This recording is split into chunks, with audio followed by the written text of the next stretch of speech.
അവിടെ കൊടുക്കണം എന്നാ. അപ്പം ഞാൻ ഗൾഫിലാ ഫിത്ർ സക്കാത്ത് നിർബന്ധമാകുമ്പോൾ, എൻ്റെ കുടുംബം നാട്ടിലാണ്. എന്നാൽ കുടുംബത്തിൻ്റെ സക്കാത്ത് നാട്ടിലും കൊടുക്കണം, എൻ്റെ സക്കാത്ത് അവിടെയും കൊടുക്കണം. ഇതാണ് നിയമം. പക്ഷേ അവിടെ നോക്കുമ്പോൾ എനിക്ക് സക്കാത്ത് കൊടുക്കാൻ ആളില്ല, വാങ്ങാൻ ആരുമില്ല എന്ന് കണ്ടാൽ എൻ്റെ സക്കാത്ത് പണമായി അവിടെ കൊടുക്കണ്ട. അപ്പൊ ശാഫി മദ്ഹബ് തന്നെ പറയുന്നു, അവകാശികളുള്ള രാജ്യത്തേക്ക് ആ സക്കാത്തിനെ നീക്കം ചെയ്യാം. അപ്പൊ നീക്കം ചെയ്യലെങ്ങനെ? അവിടെ ആ സക്കാത്ത് വാങ്ങിക്കൊടുക്കാൻ വേണ്ടി ഏൽപ്പിക്കുകയും ആവശ്യമായ പണം അയച്ചു കൊടുക്കുകയും ചെയ്താൽ മതിയല്ലോ. ഇന്നൊക്കെയാണ് ഈ ഫോണൊക്കെ ഉള്ളത് കൊണ്ട് വളരെ എളുപ്പമാണ്. എൻ്റെ സക്കാത്തും കൂടി ഇവിടെ തന്നെ കൊടുക്കണം എന്ന് പറഞ്ഞ് ഇവിടെ കാലത്താക്കി ഇവിടെ കൊടുത്താൽ മതി.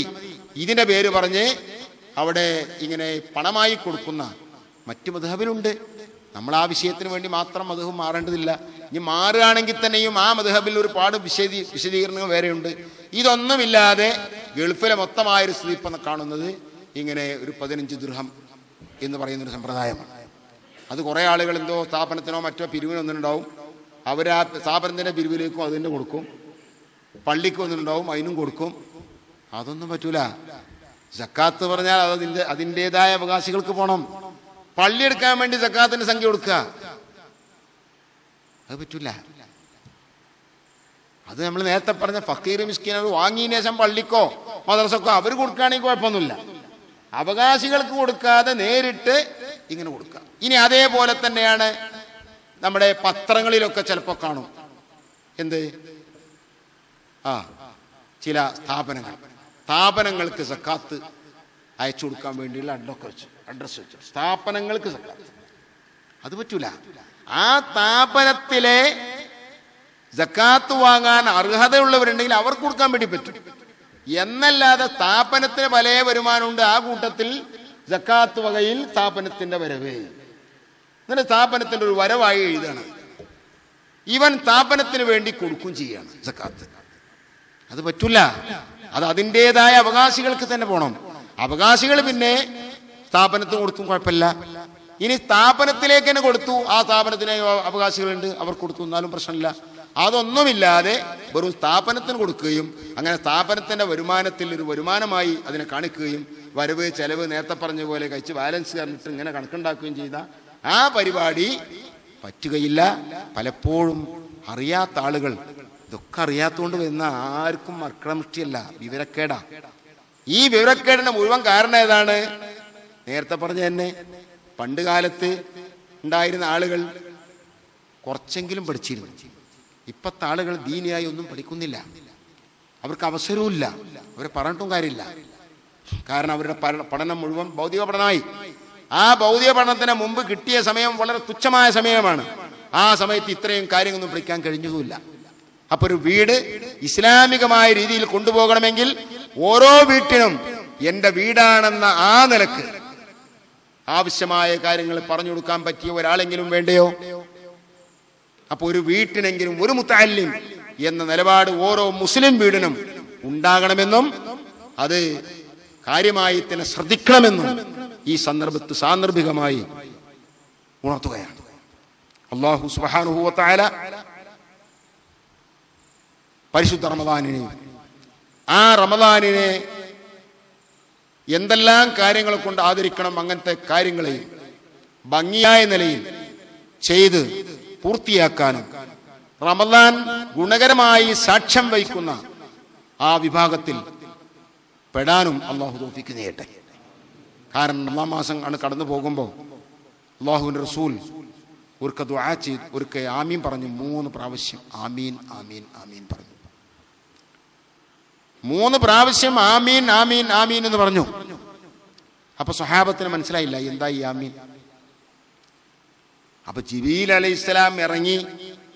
ജിബ്രീൽ അലൈഹിസ്സലാമിന് റസൂലിനെ കാണും, ജിബ്രീലിന്റെ ദുആ റസൂലിനെ കേൾക്കും.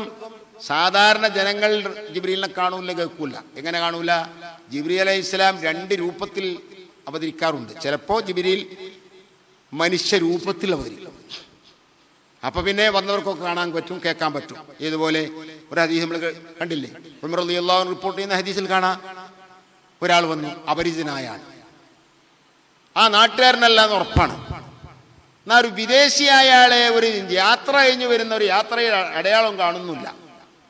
നല്ല സുമുഖനും സുന്ദരനുമായ ഒരാൾ റസൂലുള്ളാഹിയുടെ അരികിൽ വന്നിരുന്നു. അങ്ങനെ പല കാര്യങ്ങളും ചോദിച്ചു.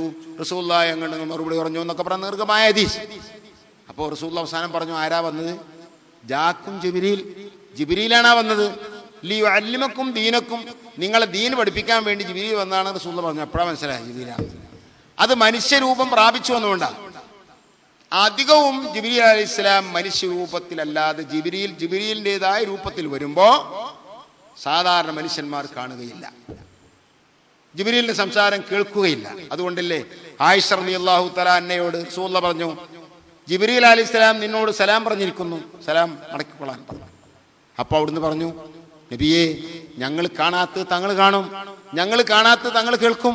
അതാ റസൂലുള്ളാഹിയുടെ അവസ്ഥ. ഇതൊക്കെ നിഷേധിക്കുന്നത് പുത്തനാശയക്കാർ മാത്രമേ ഉള്ളൂ. സഹീഹുൽ ബുഖാരിയിൽ വന്നിട്ടുള്ള കാര്യങ്ങളാണ്. അപ്പൊ ഞാൻ പറഞ്ഞു വന്നത്, ഇങ്ങനെ റസൂലുള്ളാഹി ആമീൻ പറഞ്ഞപ്പോൾ സഹാബത്തിന് സംശയം, ഇതെന്തോ ആമീൻ? അപ്പൊ ജിബ്രീൽ അലൈഹിസ്സലാം വന്ന് ദുആ ചെയ്തു. 3 ദുആക്ക് 3 പ്രാവശ്യം ഞാൻ ആമീൻ പറഞ്ഞാണ്. ഓരോ ദുആക്കും ആമീൻ പറഞ്ഞു. അത് ഒരു ദുആ ഏതാണ്? ഒരാൾക്ക് റമദാൻ മാസം സമാഗതമായി. ആ റമദാൻ കൊണ്ട് അവന്റെ കഴിഞ്ഞ കാല പാപങ്ങളെ പൊറുപ്പിക്കാൻ കഴിഞ്ഞില്ല എന്ന് പറഞ്ഞാൽ, ഈ റമദാനിനെ അതിനുവേണ്ടി അവൻ ഉപയോഗപ്പെടുത്തിയില്ല എങ്കിൽ അള്ളാഹുവിന്റെ റഹ്മത്തിനെ തൊട്ട് അവനെ ദൂരത്താക്കപ്പെടട്ടെ. എത്ര വലിയ നാശത്തിന് വേണ്ടിയുള്ള ദുആയാണത്. അതെന്താ? റമദാനിന് അത്രയും റസൂലുള്ളാഹി സ്വല്ലല്ലാഹു അലൈഹി വസല്ലം തങ്ങൾ ഉമ്മത്തിനോട് വളരെ അങ്ങേയറ്റത്തെ റഊഫും റഹീമുമാണ്. വബിൽ മുഅ്മിനീന റഊഫുൻ റഹീം. ഖുർആൻ തന്നെ പറഞ്ഞില്ലേ, അള്ളാഹുവിന്റെ 2 സിഫത്താണ് റഊഫ് റഹീം. അത് റസൂലുള്ളാഹി സ്വല്ലല്ലാഹു അലൈഹി വസല്ലം തങ്ങൾക്ക് അല്ലാഹു തആല ഉപയോഗിച്ചു. പക്ഷെ അള്ളാഹ്ക്കുള്ള അതേ അർത്ഥത്തിലല്ല എന്ന് മാത്രമേ ഉള്ളൂ. അപ്പൊ അത്രയും റൗഫത്ത്, കൃപയും അതേപോലെ തന്നെ കരുണയും കാണിക്കുന്ന, റഹ്മത്ത് ചെയ്യുന്ന നബിയാണ്. ഒരിക്കലും നമുക്ക് കേടായി ദുആ ചെയ്യില്ല, ദുആ ചെയ്ത ആമീൻ പറയില്ല. വളരെ ഇങ്ങനത്തെ സങ്കീർണ സമയത്ത് മാത്രമേ റസൂലുള്ളാഹി ദുആക്കുള്ളൂ, അല്ലെങ്കിൽ ദുആക്ക് ആമീൻ പറയുള്ളൂ. അപ്പൊ അതിന്റെ സങ്കീർണത എത്രയാണ്? റമദാനിനെ യാതൊരു വിലയും കൽപ്പിക്കാതെ അങ്ങോട്ട് വിട്ടുകളയുക. അവന് അള്ളാഹുവിന്റെ റഹ്മത്ത് എന്ന് പറഞ്ഞാൽ റഹ്മത്തുഹു വസിഅത്ത് കുല്ല ശൈഇൻ, അള്ളാഹിന്റെ റഹ്മത്ത് എല്ലാത്തിനും വിശാലമാണ്. അത്രയും അതിവിപുലമായ വിശാലമായ ഈ റഹ്മത്ത് ഇവന് കിട്ടാതെ പോട്ടെ എന്നാ പറയുന്നത്. ആരാ ദുആക്കുന്നത്? ജിബ്രീൽ അലൈഹിസ്സലാമാണ്. ആരാ ആമീൻ പറയുന്നത്? അള്ളാഹുവിന്റെ റസൂലാണ്. പിന്നെ ഞാൻ ദുആന്റെ ഇജാബത്തിന്റെ കാര്യത്തിൽ സംശയമില്ലല്ലോ. അതുകൊണ്ട് അങ്ങനത്തെ വിഭാഗത്തിൽ പെട്ടുപോകാൻ പാടില്ല. നമ്മളൊക്കെ നിസ്കാരത്തിന് ശേഷം ദുആർക്കും, اللهم اجعل هذا الشهر الشريف العظيم المبارك شاهدا لنا لا شاهدا علينا واجعل حجة لنا لا حجة علينا. പഠിച്ചവനെ, ഈ ബറക്കത്താക്കപ്പെട്ട പുണ്യമാക്കപ്പെട്ട ഈ മാസം ഗുണകരമായി സാക്ഷ്യം വഹിക്കുന്നവരിൽ ഞങ്ങളെ നീ പെടുത്തണേ, കേടായി സാക്ഷി പറയുന്നവരിൽ പെടുത്താതിരിക്കണേ. നമ്മൾ ദുആർക്കാൻ നമ്മളെ പഠിപ്പിച്ചതാണ്. ആ ദുആ നമ്മൾ ദുആർക്കണമെങ്കിലും ആ ദുആക്ക് ഇജാബത്ത് ഉണ്ടാകണമെങ്കിലും അതനുസരിച്ച് നമ്മളെ കഴിവിന്റെ പരമാവധി ഈ മാസത്തിന്റെ മഹത്വം, പുണ്യം കണക്കിലെടുത്ത് പുണ്യങ്ങൾ കൊയ്തു കൂട്ടാൻ, പുണ്യങ്ങൾ പൂത്തുലയുന്ന ഈ മാസത്തിൽ നമുക്ക് സാധിക്കണം. അല്ലാഹു തൗഫീഖ് ചെയ്യുമാറാവട്ടെ എന്ന് ദുആ ചെയ്തുകൊണ്ട് ഞാൻ നിർത്തുന്നു. അല്ലാഹുമ്മ ജഅൽ ജംഅന ഹാദാ ജംഅൻ മർഹൂമ വതഫറഖനാ മിൻ ബഅദി തഫറഖൻ മഅസൂമ. اللهم لا تجعل منا ولا فينا ولا معنا شقيا ولا مطرودا ولا محروما. ربنا اغفر لنا ولإخواننا الذين سبقونا بالإيمان ولا تجعل في قلوبنا غلا للذين آمنوا ربنا إنك رؤوف رحيم. ربنا آتنا في الدنيا حسنة وفي الآخرة حسنة وقنا عذاب النار. ربنا تقبل منا إنك أنت السميع العليم وتب علينا إنك أنت التواب الرحيم. واغفر لنا ولوالدينا ولأساتذتنا ولجميع من ماتوا منا يا غفارا للمذنبين. وارحمنا وإياهم برحمتك يا أرحم الراحمين. صلى الله عليه وسلم. والحمد لله. السلام عليكم ورحمة الله.